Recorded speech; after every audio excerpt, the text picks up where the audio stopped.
Open your eyes, blinking and wiping, shocked to find yourself in a dark stone room. You feel and fumble it around in an attempt to find an escape from the seemingly prison situation. In the cavernous depths of your mind, there exists a critical eye that watches, listens, hears, and smells all. Who is this deep watcher and listener? Even the thoughts in your head are scrutinized and observed as the sound waves travel from your cords. You sit down on the dark cold stone to think, to consider options. You don't know where you are. There's no one around to ask questions. No phone with which to communicate. The fear of death creeps in, and you spend a few minutes trying to find hope and calm, telling your heart to slow down a bit. It's chilly, and you feel lonely and concerned about food and water. The realization sets in that there's only one solid truth here. You need to find your way to the light. In this dark place, only nothing exists. So, here we find ourselves in a trap within a trap. Why do the rich stay rich and the poor get poorer? Why do the middle class, hardworking folks get the most stress? Why do the rich and powerful own the world while the poor starve? Why do governments commit atrocities over and over and harm their people? Why must so many people suffer? Because we are in a trap. Externally, there is a conspiracy to mentally and physically control humans on a mass scale. Internally, the psyche of the modern human is damaged and manipulated because of that damage. A trap within a trap. The trickiest part of the trap is you don't think you're in it. I had a major awakening experience, and the heart of that awakening experience was really to realize the extent of the situation and the negative evil that's inundated our world, and the responsibility and need for us to push with purpose, to choose initiative, to choose our willpower and our determination and work on solving this problem together as humans on this planet we call Earth. The first image I'd like to share with you is depicting the elephant in the room. And that elephant represents human slavery. There are many types of human slavery that are going on in the world today, from human trafficking to child sex slavery to debt slavery, and the pressure that we're all in. Now, for most of us, the trap we're in externally has many sides, many facets, many perspectives for us to discover.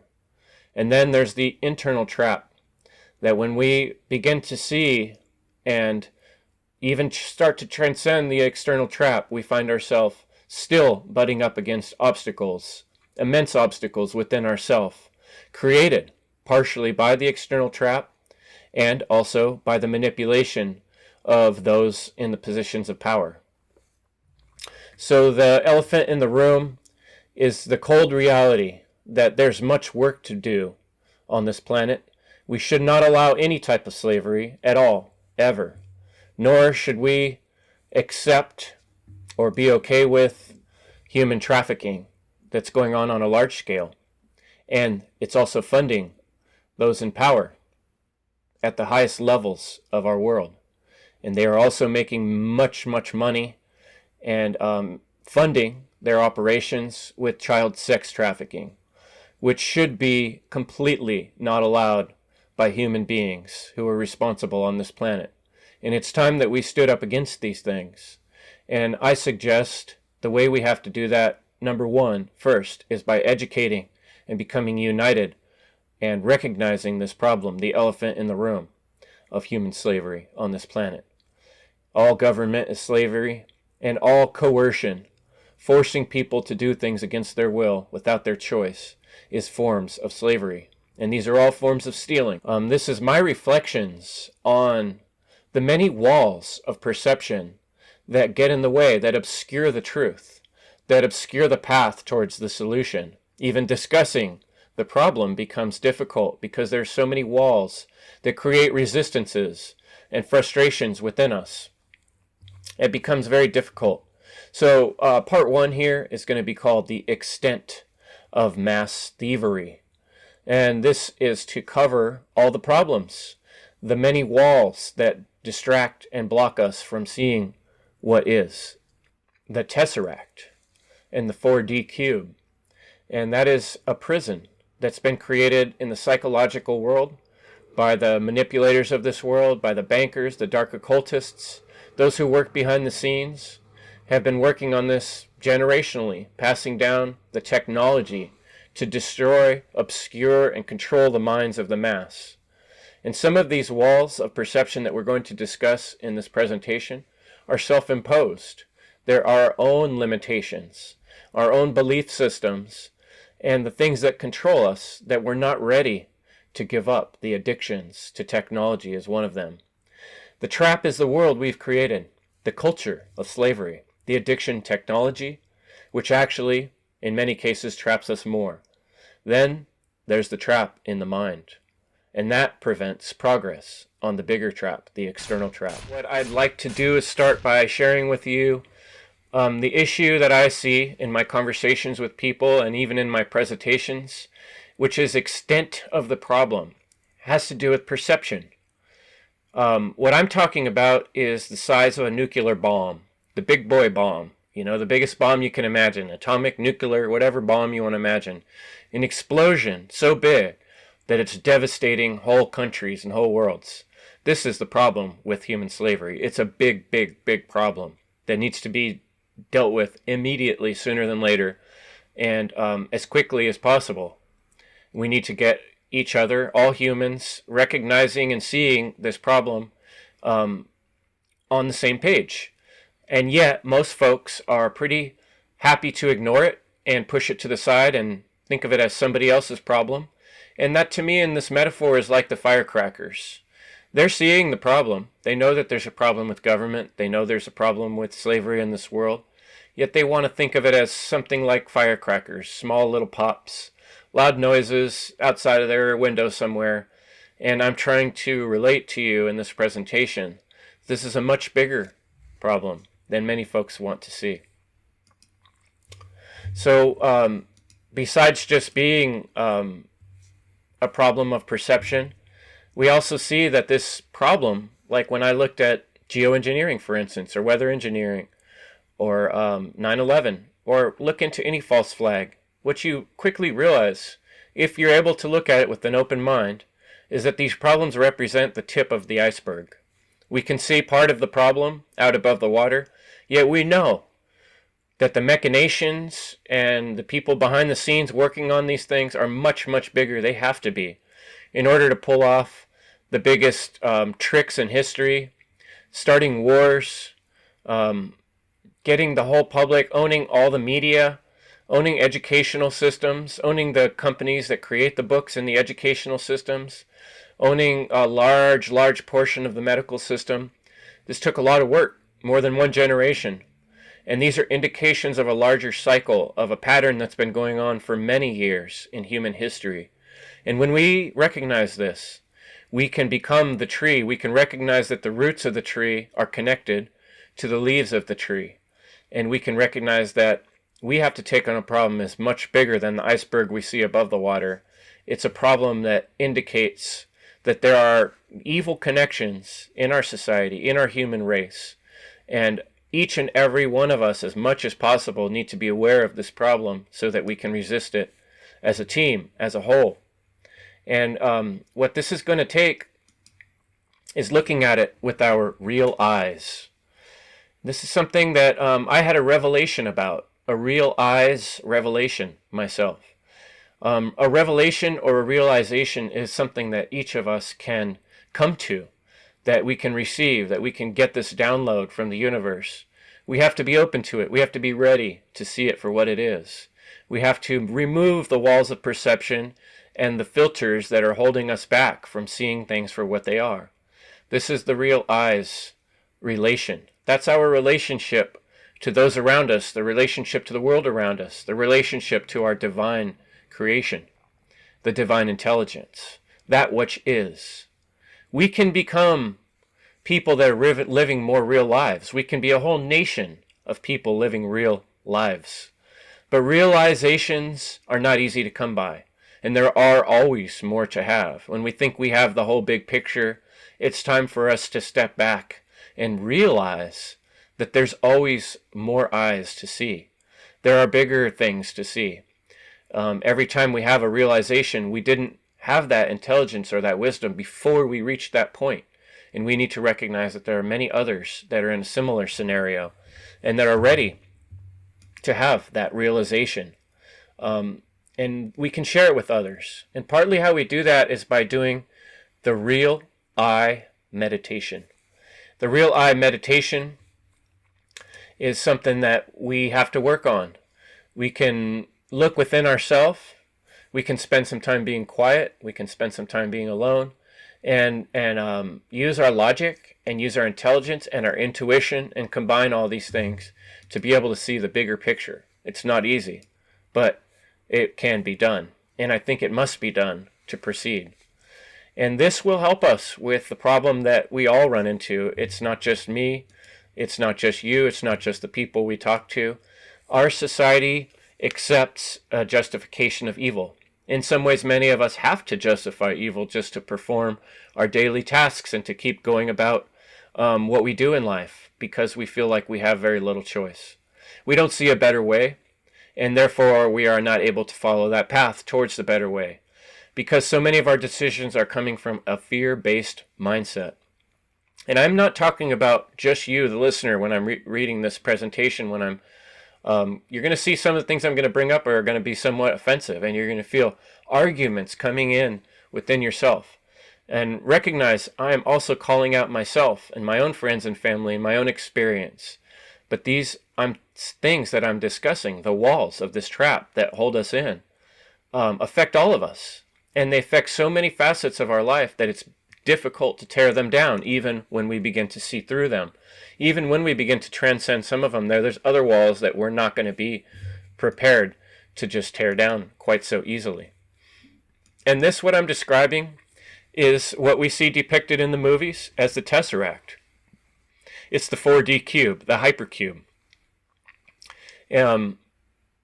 This is the walls. I've decided to split it up into 6 sides because a box, if we can imagine a 4-dimensional box and we unfold it like a box, there would be 6 sides to this.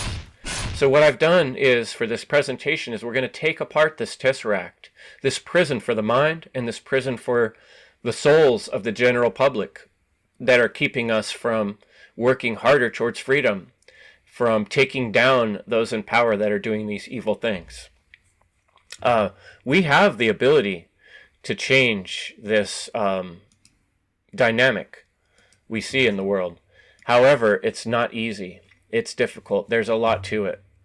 There is a trap within a trap, and many of these walls are very much obscured and hidden, and they're things that are hard for us because of our fear-based mindset to let go of. When I did some research into the Tesseract, I discovered that if you take apart the word Tesseractino, you get these 2 root words. On one of my favorite online etymology sites, he describes tessera as 4, a die, a cube, a square tablet. A tessera can mean the numeral 4, or if we look at a cube, a square, something, that's the way I chose to define it. From all that, tessera means cube. And then we looked at the word actino, and that comes from Greek actis, which is a ray of light or a spoke of a wheel. It could mean a light ray.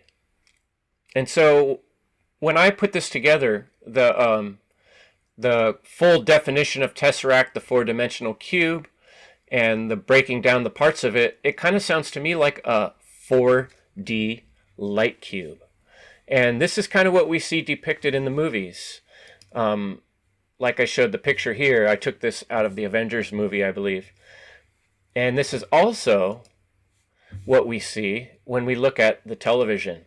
It's a light ray cube, and it transmits what those behind the cube It's much like Plato's cave, what's being transmitted onto the screen that everybody's seeing.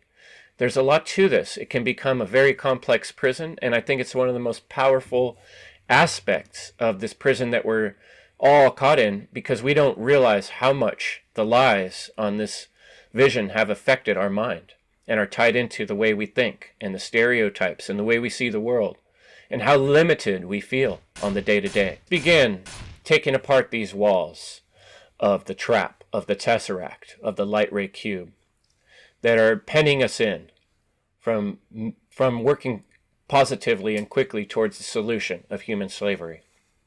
We're going to start with recognizing and connecting to the issues that surround us. The external trap that closes in on us is made up of quite a few facets. And there's lots of ways to describe these facets, but I've chosen these names to describe these walls. And there are many overlaps and ways they bleed through onto each other. But just as a way to break it down in this presentation, I'm describing resource rape, energy infringement, health tyranny, belief manipulation, truth conditioning, and technological usurpation. Interesting how we can put words together and create new ideas. This is what I think what's done in these think tanks often, where they bring all these fancy sounding ideas and words. Well, we can do this too and send it back at them and point out what they're doing to us by means of belief manipulation, which is the principal wall that is smashing us in, that trapping us down. Look at this little window in the back corner of this jail cell. It's much like the window of belief manipulation. By controlling a person's window to the outside world, to the reality, they are their view is confined, and it is very small and difficult to see through. And this window is the main window, the main wall that obscures our ability to see the world for what it really is. Becomes a distraction. Let's start by looking at religion. One of the most powerful parts of the trap is our inability to recognize when we've been trapped in by dogma and dogmatic thinking. And the etymology that I've chosen to share with you is religare, which is the root word that religion comes from, which basically means to bind fast. It can also have a more positive connotation, which we'll discuss at another aspect of this presentation. But the negative connotation, the one that is most commonly used, and the way religion is in the way most practically applied and adhered to in our society, is an obligation. Either came from your parents, it came from those around you that make you feel like you should be part of this religion if you're good, or you should follow these rules and do what's said in such and such a book, because that's what you're being told to do. And it also can mean this thing of a bond between humans and gods. And what that means to me is almost like false gods. Anything that's not the one true divine source, a personality, a storyline about a personality, can be a form of trickery. Even if there is some truth to it, we're trying to believe something we can't really know for sure. And folks will tell you you have to take it on faith. And honestly, that type of faith I don't recommend, because it can lead you into traps. And look at these pictures I am showing in this slide here, where you can see, for instance, in this scene, a giant cathedral, a giant religious building. And then look at the similarity here to a government building. Same tall walls and big curves and lots of lights and marble floors. These buildings make you feel very small. Look at the similarities between a church and a government building. There really isn't a whole lot of difference in the magnitude and the amount of money that goes into building these types of things. Why don't we put that type of money into supporting the homeless or people that need food, people that are hungry? Traditionally, through time, these fancy giant churches and cathedrals weren't always the best at taking care of the poor. You can see that because where all their money went, into making you feel very small in their presence. look at these grandiose and overpowered structures that really tend to make you feel like reality is not what you think it is. They know about something better and huger and more amazing than what you do, and therefore you should go there and listen to them and give them your money. And what's amazing is many of these cathedrals, churches, government buildings have been built off the backs of the poor, hardworking person just like you and I. And there's an incredible power in manipulating the beliefs of the human beings. And traditionally they did that through religions. And when those religions lost their steam and power to an extent, and people began to understand that they could read their own scriptures and think about them in their own way, then we had to move to the new systems of power of government. And they tried to do it in a more subtle way by convincing you. If you haven't seen The Jones Plantation by Larkin Rose, I highly recommend. This is a way to see how this trickery has been done. And now that people are starting to see through government and the tyranny of government, they're trying to create a new dogmatic religion of science and a new dogmatic religion of medical science, which is also requiring you to follow its beliefs. But we'll discuss that when we look at another wall. For now, the belief manipulation wall is basically just, like I was saying, obscuring your little view out of your little jail cell window and telling you in so many ways that reality is not what you think it is. Our next section is called truth conditioning. And truth conditioning is made up of partly what we just discussed, the belief manipulation. But more specifically, truth conditioning is my term I came up with to describe with the way it happens through the media, through all these forms of technology on your iPad and your TV and the movies and the politicians speaking through the radio, through the audio. All these methods have within them threads of Nazism, communism, socialism, and Zionism, just to name a few. Hollywood has been used as a weapon against you. And the symbolism that we see in these movies is throughout. Try to find me a sci-fi movie that doesn't include the government doing some experiment on people as part of what created the monsters or the mutants that come out and do all these things. It's a theme that shows up over and over. Or people putting their minds into different bodies, or basically using psychological control on the people. These things are not that hidden, but they're all in these fictional plays and movies and cartoons that we've seen our whole life, and we're so used to them that it becomes even hard to recognize them for what they are. But I think I would like to, in a future episode, go much deeper into the symbolism, the stars, the pentagrams, and such, and the squares. As you see here in these walls I've created, we see the black and white checkerboards, which is a theme throughout so many Hollywood's presentations. What we see on the outward expression of these symbols in Hollywood and these mind control techniques is the peer pressure that affects us in an individual way. The split up relationships in society, the societal pressures, and we're going to talk about the money and the way that affects us. I chose this Parent Trap movie partly because it depicts this another one of these themes we see in Hollywood often, which is young girls and twins. And there's a lot to that. I won't go too deep into it, but just kind of a heads up. The Parent Trap is an interesting movie. I actually really enjoy these movies. They're fun to watch. But they depict some interesting themes also of the children having more power in a way than the adults and manipulating the adults. The adults being super wealthy and yet too busy to see what their kids are doing.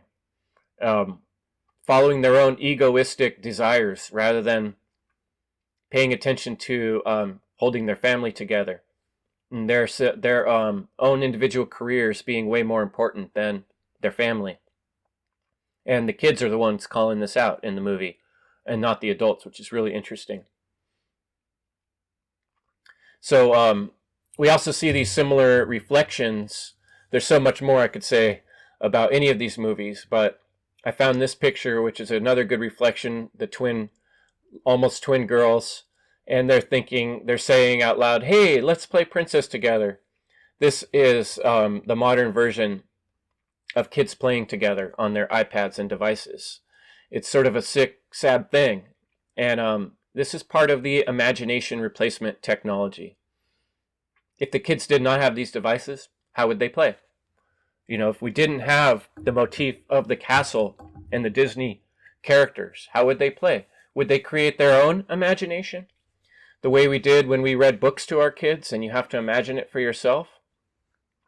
Don't you think it makes a pretty big difference when these movies and shows and Hollywood just covers the whole basis with animation and colors and the whole screen and the sound and the story and the characters?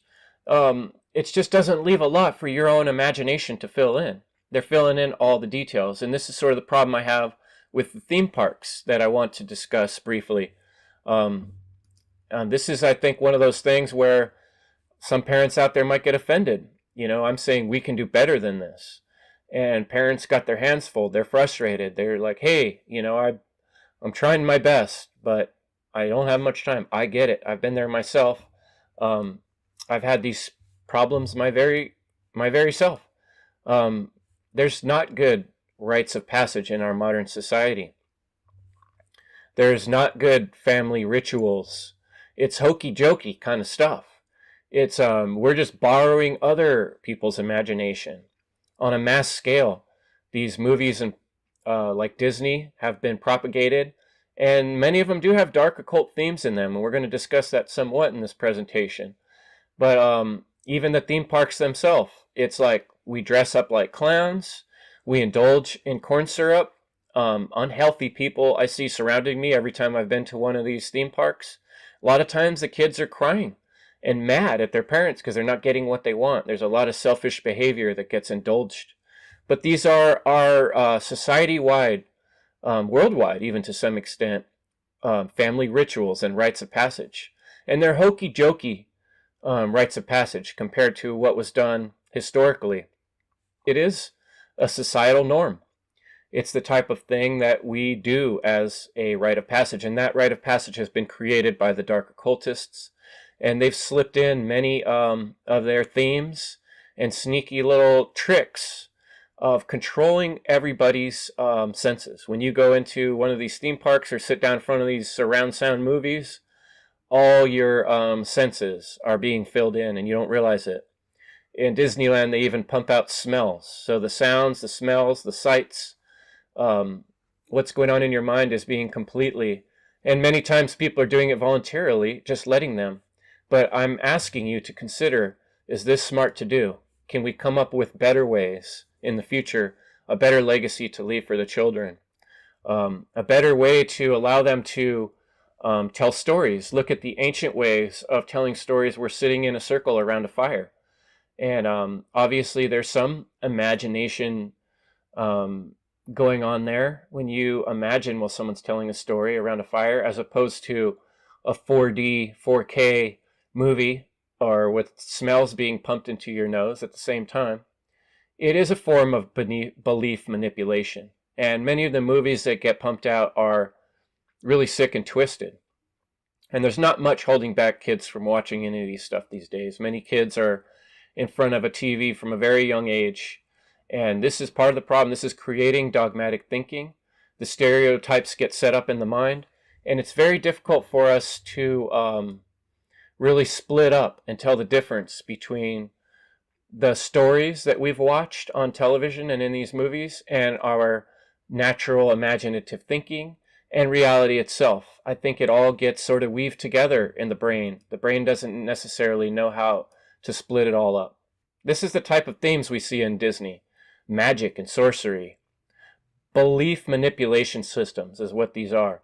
Witches and warlocks. For those people that come from Christianity or other traditional cultural religions, they should be upset about these things, because these things are slap in the face to any religion, any of the traditional religions. They're teaching dark occultism right in your face and making it silly. like I said, hokey jokey. They're trying to make these things seem innocent when they're not actually. It's a secretive ploy to get things in your head, to make you think things are normal, to normalize the type of things that they're actually doing behind the scenes. So that when someone like myself does point it out, other people are like, oh, that's just movie stuff. That's just silly, hokey jokey stuff. But it's in your head. It's all through your memories of childhood, and it's hooked in with your emotions of birthdays and Christmas and the first time you saw that movie and when you were hanging out with your family. All these things tie together, and it's hard for us to separate them, especially inside of our brain. Our brain is a very complex matrix. So basically what's happening with this Tesseract, these walls of control, is we're being bound to the gods of other worlds. And this is power in the hands of evil. This is the hypercube. This is the 4D light ray cube. It's the media, it's the televisions, it's all the mass forms of indoctrination and creating belief systems to replace the old belief systems. Because everybody's seeing it once and it's being embedded in their head, they don't realize how subtly it has taken over and controlled their way of thinking. Because it's easy to push that all aside as saying, oh, it's just fiction, it doesn't affect me. But when you look into psychology and hypnotism, that's exactly how it's done, by engaging the imagination of a person. And that's a very important word that we're going to come back to in this presentation. Health tyranny. This is another one of the walls of the trap that enslaves us. This is our very body and our very mind, the physical form that we live in, is being largely controlled. And in a whole new way, over the past few years, this health tyranny has crept in. The basic truth, the fundamental truth that we should all understand, that is hard to communicate sometimes in the modern day, is that you cannot own what is not yours to command. Yet, we have governments, dictators, politicians that will draw these lines on the planet and say, this is ours, this is theirs. We kill those people if they cross such and such a line. And then in the medical scene, they've gone as far to say that they get to control your choices, that they get to tell you when you wear a mask or when you take a jab or when you can and can't have a job if you don't do those things. In many parts of the world, it's do it or else, death even, imprisonment. Here in the United States, many people have recognized that there's an issue with freedom here and began to push back. I would say not nearly enough, but I'm glad to see that we do have that semblance of freedom in this society. And that's our opportunity to fight hard, to let these jokers know that we don't have to get jabbed, we don't have to wear a mask, we don't have to take a test, and we don't even have to believe in viruses the way they're being presented to us. These are microscopic computer depictions that we're being convinced can jump from one body to another and infect other people on a mass scale, but there's not actually proof that any one of us can understand and communicate to one another in a reasonable way. This is all in the world of beliefs, and we're taking the words of other people and saying, oh, there's lots of people in labs working on there, therefore it must be true because a lot of people believe it. But that is not the case.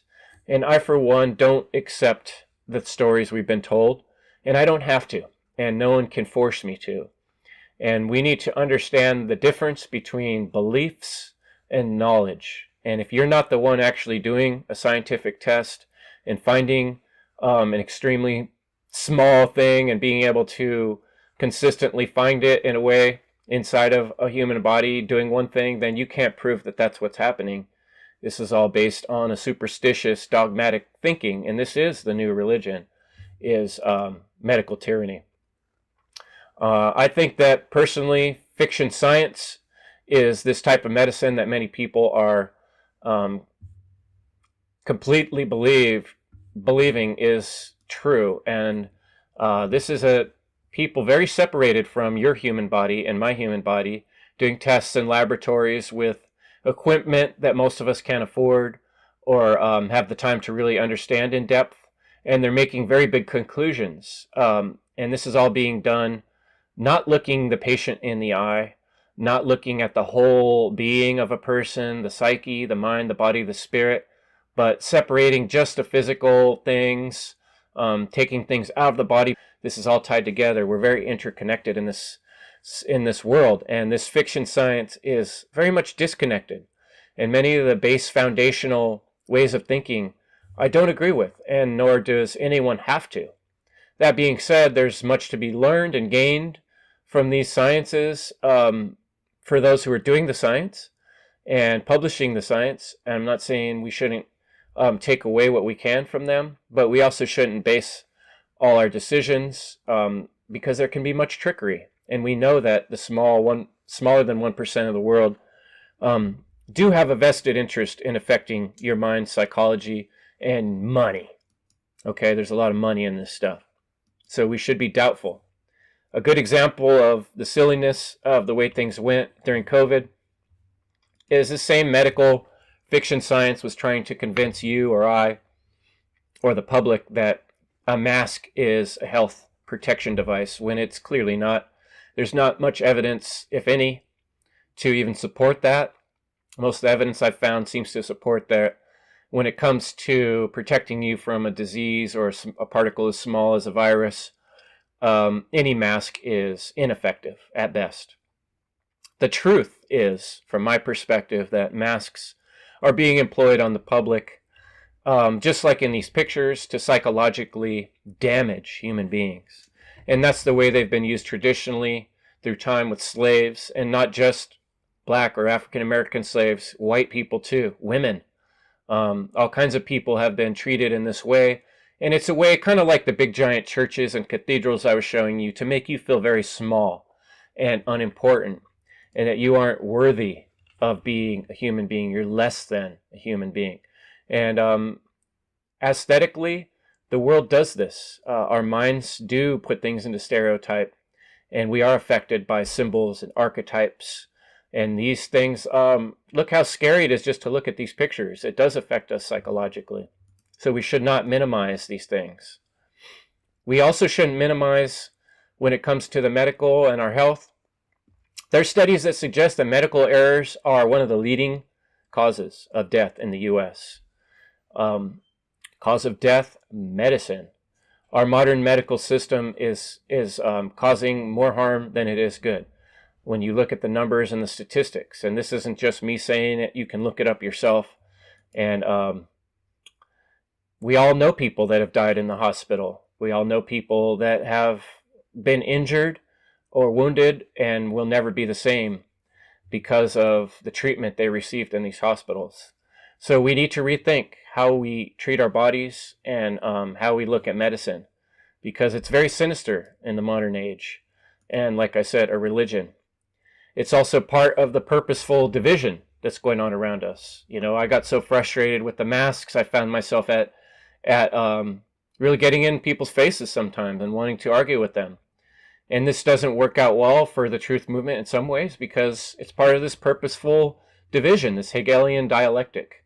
By creating this belief in viruses and people transmitting them to each other through coughing, you're seeing happening is war profiteering. This is a mental war.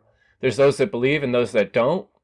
And there's then going to be automatic fighting between us if we're not able to transcend the disagreement and recognize that there are people that are creating a belief, and so they can make money off of you and I and keep us under control. Now, a lot of folks don't want to see this whole thing as a conspiracy, but there are many indicators. And nevertheless, it's working out that way, even if it isn't designed, which it most likely is. We're allowing ourselves to be divided and confused and controlled by arguing over all these little beliefs. And if we don't believe things, we don't have to believe these things that come along. We can keep our minds open. We can say maybe and maybe not. And we don't have to decide. We don't have to set up shop on a belief. There's so much more when I'm talking about the way that we're psychologically affected and controlled by this system of affecting our minds. But I wanted to highlight the food that's happening out in the public. Well, the fat food, what I use that word instead of fast food. Really, most of the stuff they're serving is not good for your body, and it will screw up your body, cause fat reserves in your body, which is difficult to deal with.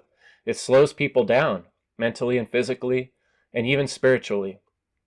And so we need to ask ourselves, what are we feeding ourselves? What are we feeding our children?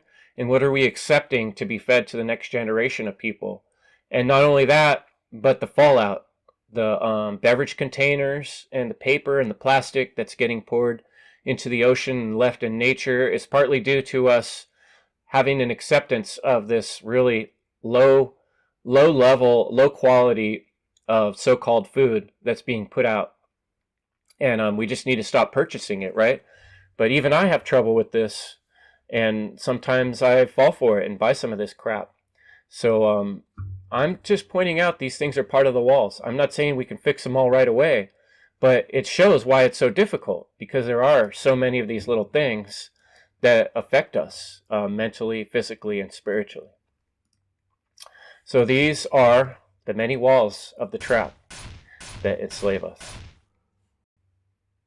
Our next section is called technological usurpation. And so some of the things we just discussed in the last section are also contained within this section. It's the rise of the machines. We see situations now where people can't help you because their computer's not working right, or, hey, I'm just doing what the computer tells me to do. And we're pushing submit multiple times a day on our various computer devices and entering our passwords over and over, and the computer's making you prove that you're not a computer. So this is just going to increase. We all know it is. AI is becoming more of a thing. We've seen the movies, we've seen the sci-fi predictions, and yet it's happening all around us, and doesn't seem to be a whole lot we can do about it. There's a submit that's going on the mass scale. And it's not an easy one to fight, because we also want to use this technology for the good of humanity. And I'm not saying we shouldn't. I think we should. But we also need to recognize the danger that's around us with this rise of these machines. And how much are we allowing them to control us and make choices for us? Another aspect of this imagination replacement technology that I began to talk about in the previous section is children. Why did children even build sandcastles to begin with? This is a motif that was set up by people that built castles. So everything we do affects our children, and then that affects the other children around those children. And basically the lesson gets sent so many times into your head as a child is, your sandcastle sucks. Ours is better. Look at yours and look at ours, you know? Because such amazing things have been built, it does kind of stunt sometimes the possibilities of a young person, especially when you consider how this works out when they're exposed to the belief manipulation and the screens and the Hollywood movies, the truth conditioning that we discussed. Look at the castles created by Disney. They make your castle look really small, don't they? And you don't think that those images are in the head of these little children when they're out there playing? They're trying to build what they see on these images and these screens. What would they be trying to create if someone hadn't already given them these storylines and these full-colored pictures? You know, they might be more free to create some things we'd not have dreamed of before. But whether it's purposeful or not, we can see that this high-level degree of technology we've created it can also stunt the growth of a young person who's now not reading a book or just listening to elders tell a story around the fire, but instead seeing it on the big screen. And that's going to be in their head all day, everywhere they're playing, everywhere they're going. It's going to keep crowding in. And that's a scary thing, because it's happening younger and younger to children. And this is affecting adults too. A lot of people don't like to admit it, but I've noticed many times during my work week, the movie I was watching from the night before or a video game, it's still kind of in my head, and it's weaving in and out throughout my day. And sometimes when we get a little tired or a little run down, it's hard to tell where these feelings are coming from. Are we being affected by something we watched in a movie the previous night during our day, or just because we're tired and we're confused? And does our brain really know how to separate all these different realities, or do they sometimes get confused? And I think we do get confused about how connected we are to source, because there's so many distractions, there's so many threads of thought out there, and threads of other people's imagination, that we can get lost. And imagine what that does to young children on the mass scale. So this creates a scary wall of confusion that we're all lost in, and it's increasing by the day. And then under all that, we have the technology of money, of banking, of fractional reserve banking.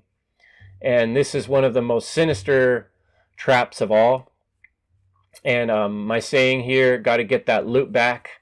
We're going to come back to that saying, but basically what I mean by got to get that loot back is there's always pressure in your mind, in the back of your mind, about the money aspect of things. Let's say you did want to take your family on a vacation, and you're deciding, well, should we go here or there? Well, there's always the pressure of money. What can we afford? And that was another thing I didn't point out about these theme parks. They're incredibly expensive. You buy some really crappy food there, and it's like $20, you know? And who has that kind of money? It's constant financial pressure that hits us in so many ways, where it makes it hard to take your kids somewhere, or do something special for them, or spend time with them, because you know you got to be making money to pay for all these things you got them, and to pay for all this technology that we need. So this just shows how these things are tied together. If you start to see around one problem, say, hey, we're going to cut down on this, there's another way it gets you. And this money thing is always there lurking, and it's always going to get you in the end, because everything in our society is blocked by this wall. Yeah, you can be all you can be, but you got to come through me first, says the money man, says the international world banker. This is one of the biggest struggles I've had in life. It's been one of my biggest obstacles. And I've had to admit that my own view of money sometimes can be an obstacle for me to do better in this world. It's a huge trap, and it blocks us in. Okay, next let's talk a little bit about energy infringement. Energy infringement affects us in everything we buy. Again, this is also partly the money. You want to pay for your food, you want to pay for your housing, you want to pay for your PG&E, your gas. You know, it's really hard to get off the grid. If you can, it takes quite a bit of money, you know, and I've known people that are working on this. I myself have worked on it in various ways throughout the years. But there's this feeling of being boxed in all around. Like what I call duped into duplication and boxed into boxes. There's a technotronic agenda in this world that we have all fallen into. How much of it is controlled by think tanks, dark occultists, and the powers that be? We can all gauge our own feelings on that, and based on research we've done, but we can look right here in the obvious world and see how these boxes and these box shapes have taken over our lives. We get inside of cars, we drive to cubicles, we live in apartments. The box isn't a natural shape in nature. What plant, animal, or thing do you see in the natural environment that's shaped like a box? A box is a construct to way to simplify things for building.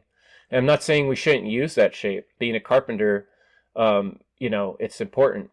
But that shape, it also symbolizes a trap. And that's basically what it is. Tyranny is the cruel or unjust use of power.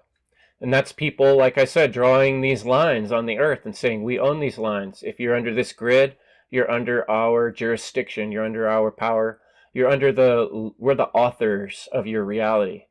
And even if you have the pretense of voting on it, somebody else is really controlling the reins and telling you when and where and how. And so, you know, just having these maps and these borders is part of this problem. It's saying that somebody is going to tell you when you're allowed to be here and when you're not, and when you travel, when you can't, and that type of thing. And that's cruel and unjust. It's a bad use of power. But, like, here's a spot where we have to take personal responsibility too. It's very difficult for us to change our habits. I'm still driving a car, and yet I point out in so many ways the way we drive cars is indicative of the bigger problem. It allows the tycoons and the oil barons to steal from us on a mass scale. People out there fighting for electric cars, or bigger roads, or bigger cars for as far as that goes, so we can carry more people in them. But all these things are under the control of very wealthy people. They own the companies that make the cars.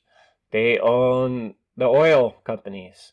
They own all the every part you might buy for a car is owned by similar tycoons of power, bankers. And should we take those over? Yes.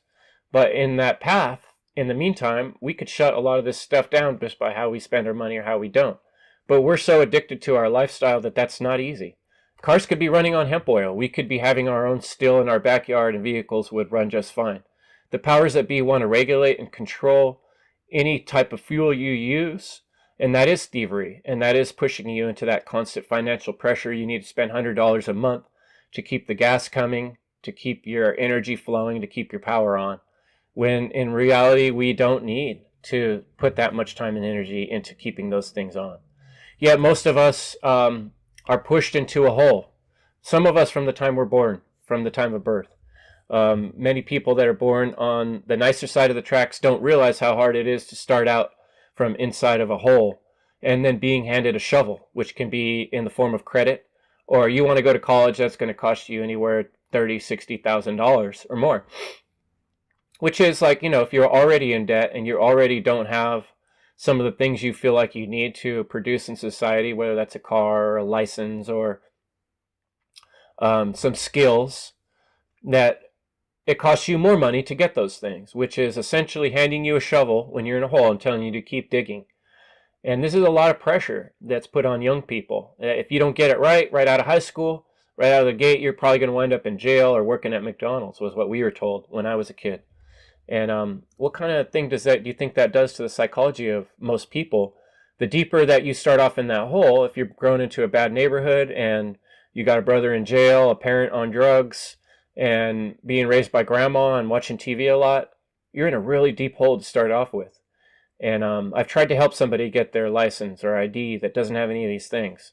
And they send you back and forth between the Social Security office and the DMV telling that you need to spend all this money and have all these papers that you don't have. And it's incredibly difficult once you have a parking tickets against your name or the court has something out on you. You get in an endless loop, and it's extremely difficult to get out of. So it basically creates a class, the poor and the rich. And the rich, these things are so much easier. They can hire a lawyer or hire someone to help them or take a class. And the poor just don't have that. And that's hard for folks to see. Because we are indoctrinated into this society, like I said, through all these belief manipulation systems that we deserve what we have and we earned it and everybody else should be able to get it. We have a lack of empathy for people that don't have what we have. There's a stagnation going on in our society, and it doesn't like to accept those that have less than. It wants to spit down on them. This is male-dominated thinking. Might makes right. We have, you don't, too bad. You got to figure out how to get it. When in fact, we should be caring for people in our own communities and neighborhoods and helping raise the lowest up of us so that we keep our communities and groups and people we're interconnected with at a level where they can produce and feel good about themselves and feel a strength of purpose. Without that, you have people becoming listless and damaging to society on the whole. So this is the problem with the current male dynamic in our society, is it's stagnated. It's lacking that positive female. When on the other hand, the female aspect in our society is this sad, woke down, broke down attitude. It's what I call the lame lamb strategy, and it's not fucking working. It's saying, oh, poor me, I don't get treated equally, I don't get the same rights that other people. What this is doing is taking the sheepish, the feminine qualities that are least desirable, and it's mischaracterizing them. Just like I said with the male qualities, being a strong stag could be a good thing, a bull in certain cases, just like a female being kind of lamb-like might be good in certain scenarios, but not in the situation where we're being treated like slaves in society, and most people in the world are. That's when we don't need that lame lamb strategy or stagnated male. We need the opposite. What we need is the awakened female traits, the awakened female qualities. And I'm hoping you guys get some more great learning from Leslie Power's presentation on her subject of awakening Sophia, and I think it'll cover some of the goddess strength that can be developed and earned. But this is what we need, is the strong woman who doesn't allow anyone to hurt her children, that wants to care with a passion for others, and is willing to do whatever it takes to show that care and make sure that the children are taken care of and that they're not abused. And we need to fight for this kind of mentality in our society. Bravery and caring about others with a passion. The woman that pushed a car aside because her child was underneath it. This is the awakened female quality we need to encourage in our society. The sad truth is that I've gone through this thought process many times in my own life. Your time is your energy. Your energy is not respected by those who demand it in so many cases. Positions of authority. And I hear myself say this, and I've heard other people say it. I have trouble collecting slave notes, and they call it money, of course, because I have a conscious, empathetic heart, and I don't understand my value. This is so frustrating. My value is not understood by society, so it's hard for me to understand it. It's hard for anyone to understand it because it's so dulled. A job might say, oh, this is the amount of money you're worth per hour, even though you've spent years and years perfecting a skill. And so it's hard to get around this. I have a mental block sometimes about making money because I associate it with the evildoers that have created fractionalized banking, and they're constantly manipulating the market. Money in a bank is constantly depreciating. If you buy a car or buy a house, it's basically depreciating, unless somehow you get lucky and time things just right, pay close attention. And usually that's a lot easier for those who have more resources and connections and are wealthy. Those who don't have as much family or good connections with other human beings are fighting from the bottom, like I said, digging their way out of a hole. There's no easy solutions on things. I'm pointing out these issues so we can understand the complexities and the realness of the trap around us and the many sides that it has. The next wall that we need to break down is our resources. There's a rape of our resources on this entire planet, and money and power in the hands of the few has accelerated the growth of the rape of our entire planet. Look how many cars are on the road. It's constantly growing. We don't really have a solution. Like I said, people are talking about electric cars, but we know that there are people putting in slavery in another country, digging up the materials for these batteries, and these batteries are extremely hard to deal with. And we're still dependent on oil, or we're dependent on these large companies to come up with these technologies to keep us moving. And we aren't self-organizing. And honestly, we could all shut down the roads if we wanted to on a particular day and tell these companies, hey, do what we want, or we're all going to stop driving for a day. And that would put a dent in their wallet. But we're really lacking that type of organization. We're not on the same page, and it's extremely difficult for us to consider changing our habits. Because why? Because we're so penned in. Because these walls of this trap have us feeling so stuck that our habits are forced.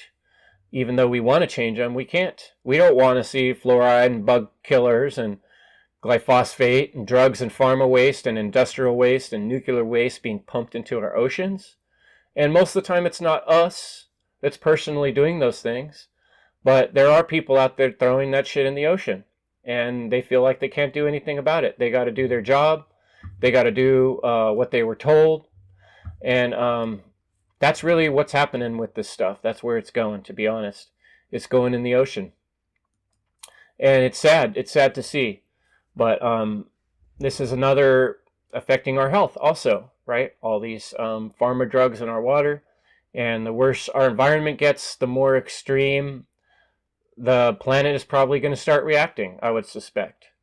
And how do we fix this problem? We can't just address it all at once.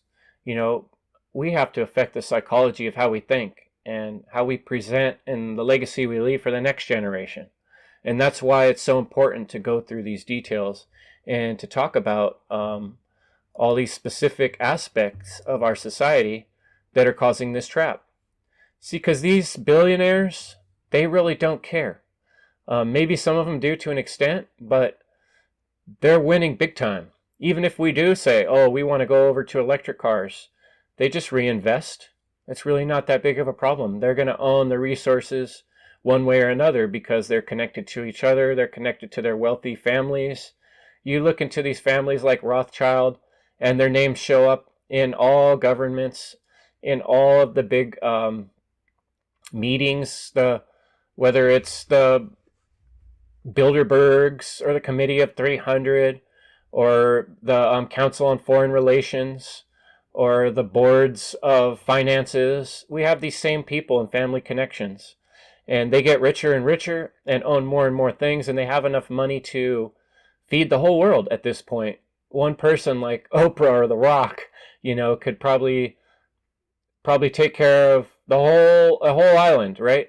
And yet they want to put it on us like it's our problem. They want us to suffer because they are evildoers. They are part of the black magic that is creating the box around us. They can create a shortage, reinvest, and we suffer. Then we have the massive subject of what I call chemicontrails. You use the term chemtrails and people get all frustrated. Although some of those are contrails, or those are contrails, or those are chemtrails, really doesn't matter. Even contrails are made of chemicals, folks. And who fucking knows what's going on up there? If they're spraying chemicals, then you wouldn't be able to prove it very easily. I know I've tried, and the average person just doesn't want to hear about it. They don't want to know about it. Even if people do tests and show it, film of a plane spraying things, they still don't want to believe it. The mass percentage of the population of any country has not gotten in an uproar about this. So they could be getting poisoned every day, and they wouldn't necessarily know it because they're not looking at it, because we're ignorant to this problem. Now, when I go to the airport, I get stopped at security, and they check me for things that are dangerous. I want to know, why can't I stop these planes and check what's inside of them that's dangerous? We do have a way to control what's in the sky, and that would be stopping planes at airports and people demanding that any plane that leaves the ground gets checked before it does. Even on military institutions and private runways could even be tracked down if we saw things coming from them that were suspicious. And if we, as a rule, didn't allow that, that would take organization, that would take some communication, and that would take some changing our habits and asking harder questions, which is difficult to do. So, again, we see the difficulties here. There's been a lot of allegations, and I think it's true, that there's heavy metal poisoning going on mass scale, destruction of nature through these chemicontrails. And even if you don't want to recognize the truth of weather engineering, which has been happening ever since planes were invented, you still have to recognize that every other device on this planet that is being run by a machine is blowing some type of metal into the air. And there's our whole society, our whole air everywhere is full of heavy metal particles. And this is probably a big part of many of the medical issues people are having that are going up double, triple, even more. Memory loss is definitely connected in some tests to heavy metals. And if you spend some time looking at heavy metal poisoning, it also, what I found, is an interesting connection to allergies. But, these things are things for you to research on your own. I'm just talking about the general subjects and all the ways that our whole world gets closed in with these walls, these traps.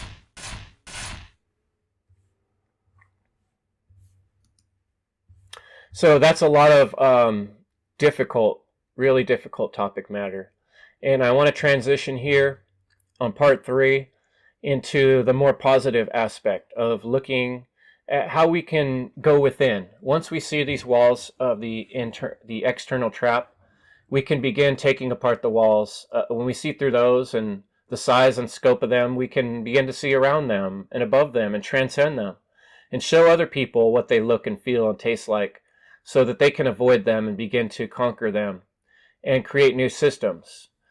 But this is going to require some hard work within ourselves. And this is going to require us looking at our own internal traps, our belief systems, and what we do with this knowledge.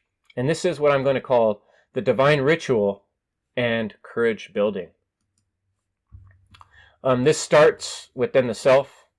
This is the self-work, the shadow work. Being realistic comes into each of our personal strategy. What can I really do in the lifetime I have left? And where can I put my focus that will be most effective?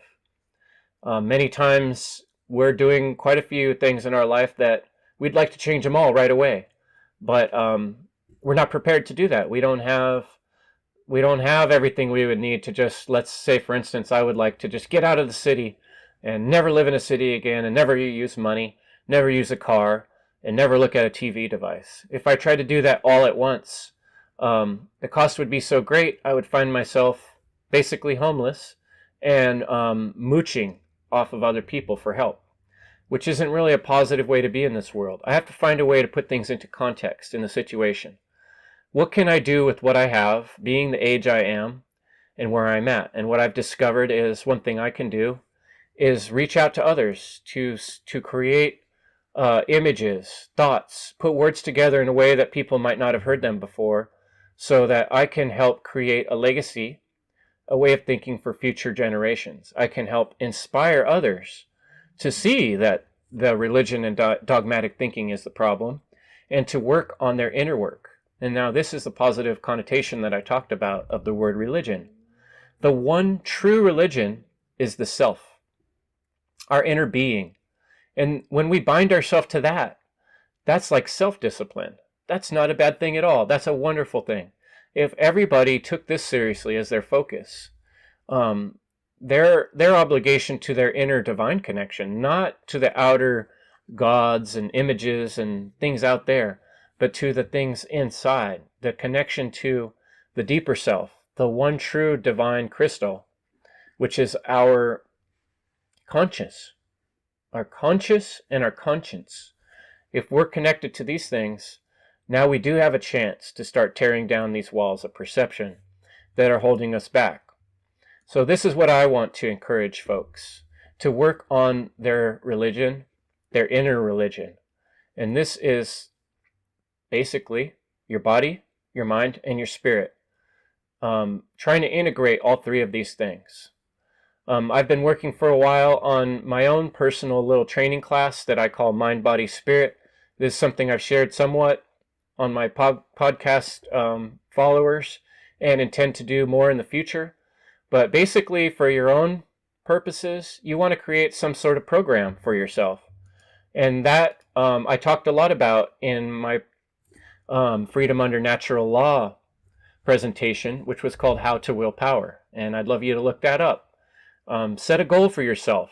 And then going forward, you need to apply consistent persistence, applying energy in that direction, starting small, and working in habits in your life, little by little.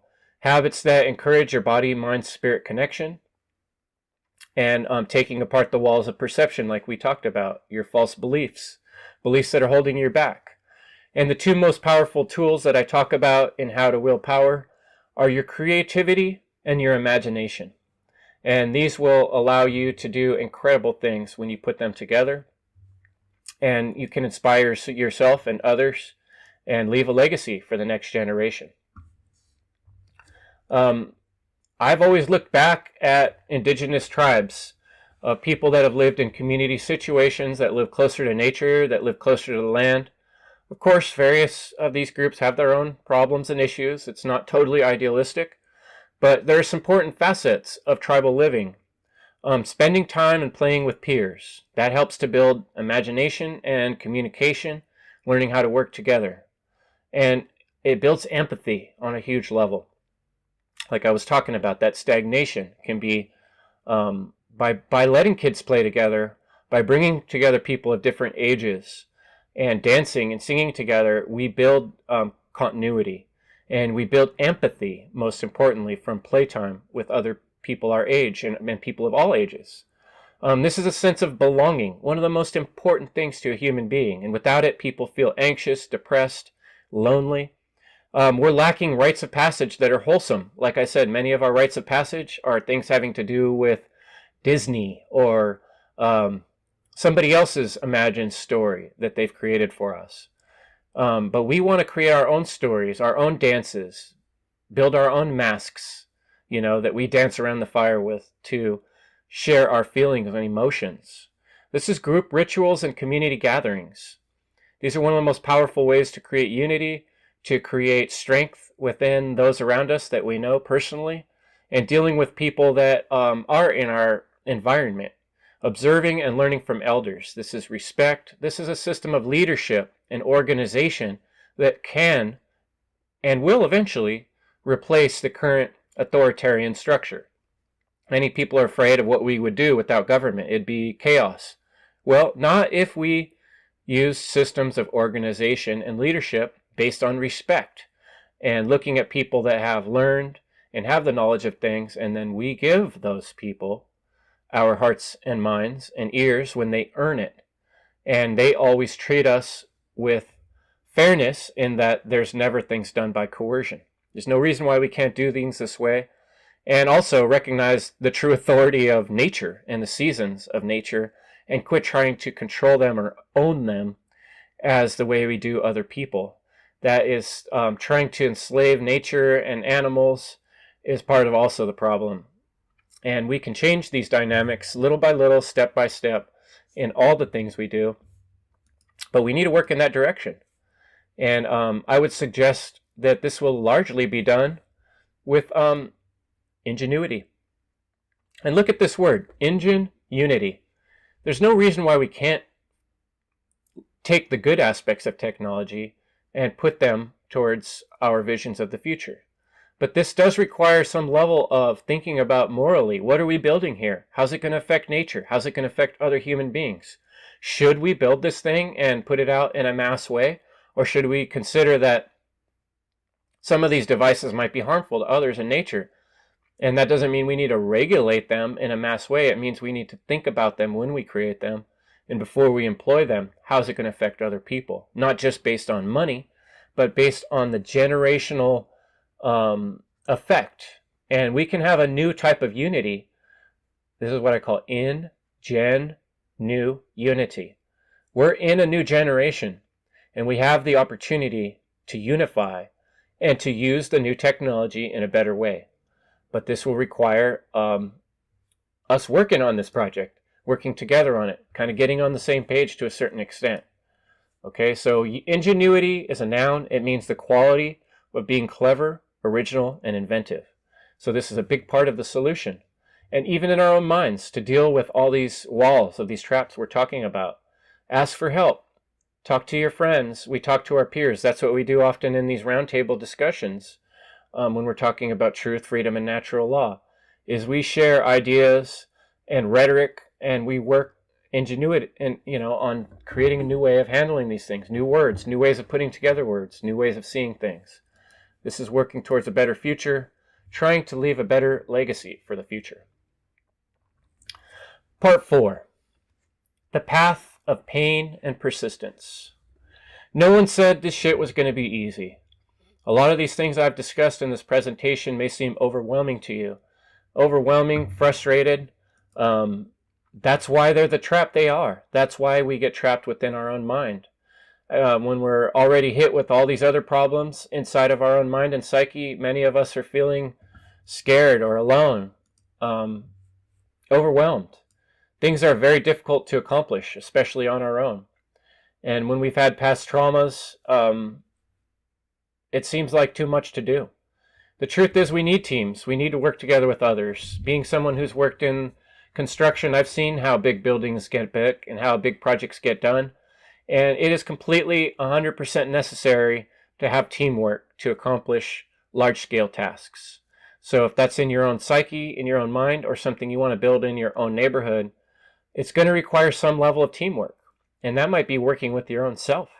That might be working with your own family, and that might be working with your coworkers. Even sometimes when we're not on the same page, it's extremely difficult, but necessary. So we need to get around this obstacle if we want to change this dynamic. It's something we need to learn.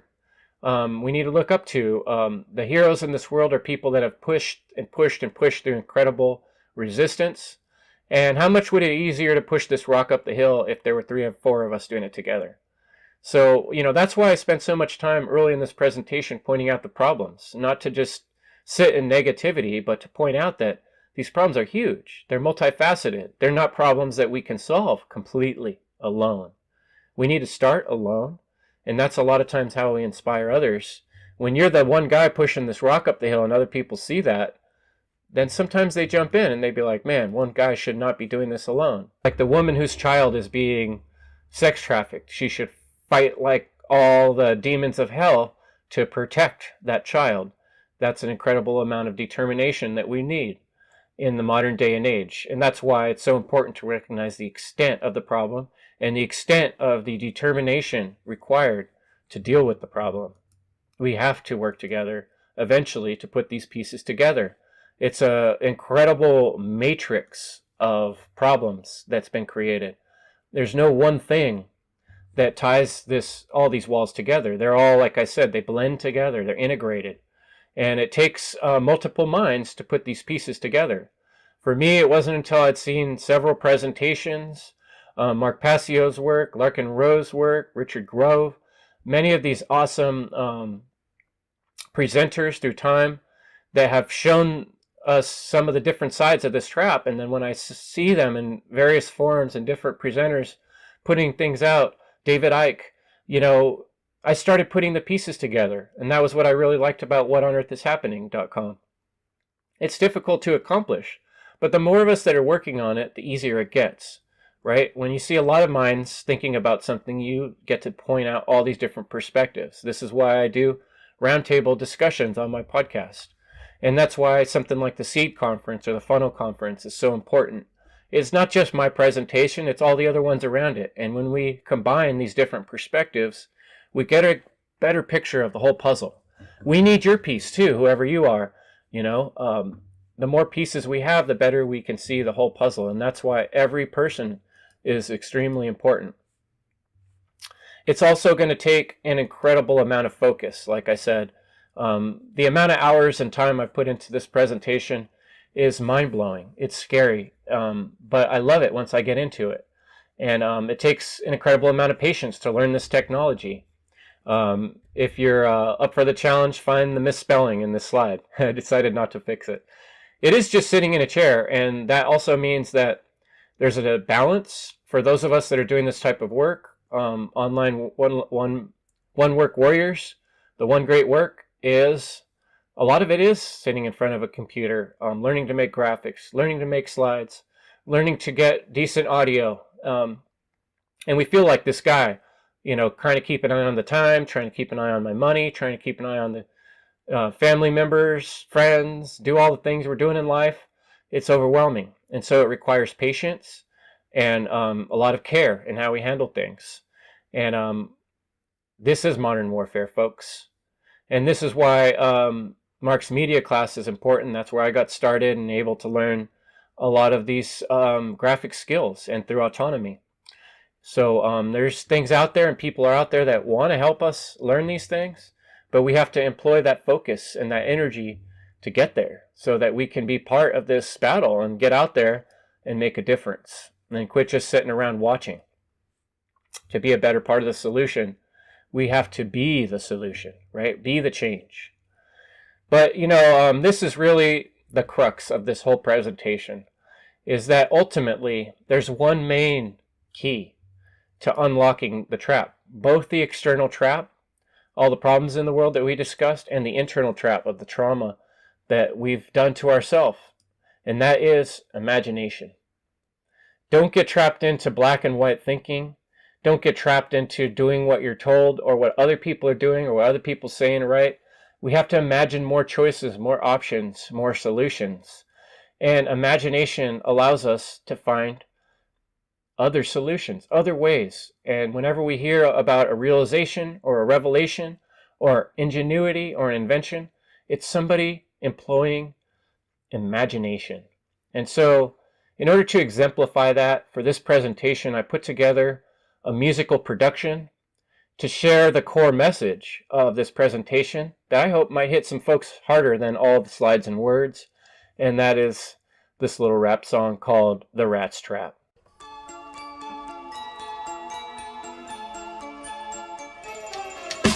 Rat trap, where's the rats at?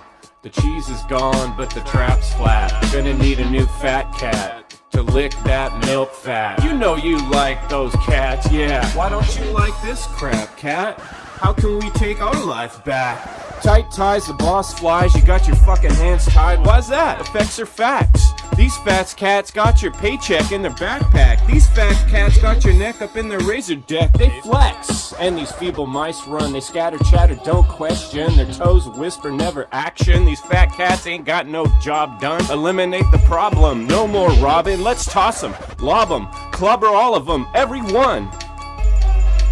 It's the average Joe that's hurting, just steady working. Stay sleeping, don't be peeking behind that curtain. Lose your socks, shock, cause it's certain these cats just brats, couch mooch surfing. They lurking and smirking. These rats run games, they keep it secret. Family name, got no shame, playing dirty drains. Whack jobs insane, wanna own your brain. Guide your thoughts, screenshots and bots. Scooping out your hopes, sideshow cornhole popes. They laughing folks, we're their jokes. They pull those ropes, it's the fucking rat, son. You got a question. Flip-flap, movie quack, parent trap, truth smack, tarmac, money back, no facts, smoking cracks, Minecraft, life rack. Gotta get that loot back. Gotta get that loot back. Gotta get that loot back. Rat trap. Where's the rats at? The cheese is gone, but the trap's flat. We're gonna need a new fat cat to lick that milk fat. Tight ties, the boss flies, you got your fucking hands tied. Why's that? Effects are facts. Those fat cats got your paycheck in their backpack. These fat cats got your neck up in their razor deck, they flex. Flip-flap, movie quack, parent trap, truth smack, tarmac, money back, no facts, smoking cracks, Minecraft, life rack. Gotta get that loot back. Guide your thoughts, screenshots and bots, scooping out your hopes, sideshow cornhole popes. They're laughing folks, and we're their jokes. They pull these ropes, it's the fucking rat, son. You got a question.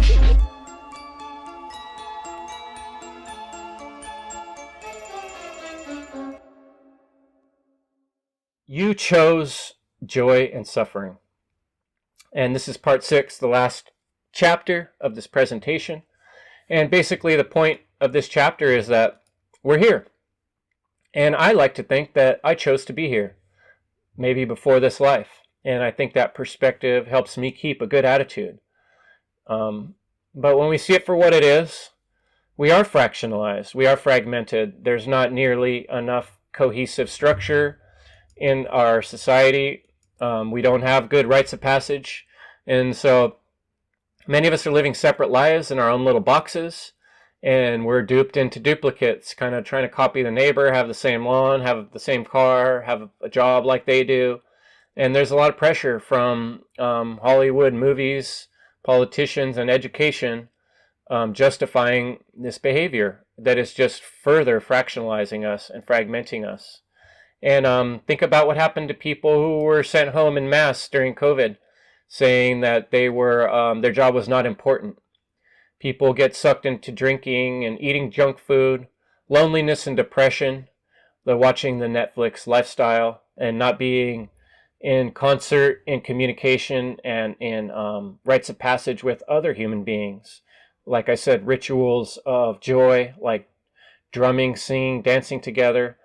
These leaves many folks with a sense of lack of purpose, lack of motivation, lack of inspiration. And this is due to the lack of connection with nature and no commitment to the greater community and no engagement with various age groups. Those would be the things that would pull us out of these loneliness, depression. And it's hard to get out once we're in. They're like a hole, like I said before, the hole with the shovel. The more you dig deeper, the worse it gets and the worse you feel about yourself in the context of your environment. And the ultimate solution is to find a purpose, to find a connection with others, and to find a reason why we're doing the things we're doing. This is the key. That takes imagination to find those things. And finally, exercises and patience. If all else fails, apply patience. Patience is the fundamental and principal aspect of what love is in its expression in the real world with other human beings. And I challenge you, if nothing else, to work on practicing love. Even when you disagree with folks, even when they seem like what they're doing isn't what you think they should be doing. Modern warfare for the evil ones that lack empathy is love. And by love, I don't mean Hollywood love or the love that's in a hip-hop song. I mean the true kind of love that is patient and cares and endures and always hopes and does not rejoice in evil but rejoices with the truth. The part of us that wants to align with natural law and accept that everything we do matters and that we're here for a reason, not just to enjoy ourselves and our own personal egoistic desires. We have an opportunity to leave a legacy for the next generation and for our children and their children and the other humans around us, so they don't have to go through the suffering that some of us have or past generations have. It's an important time in history, folks, and I encourage you to embrace. And this warm embrace of love will destroy and dispel the trap, and when we combine it with our imagination, we will be unbeatable. Much love to you, folks. Thanks for listening to A Trap Within a Trap.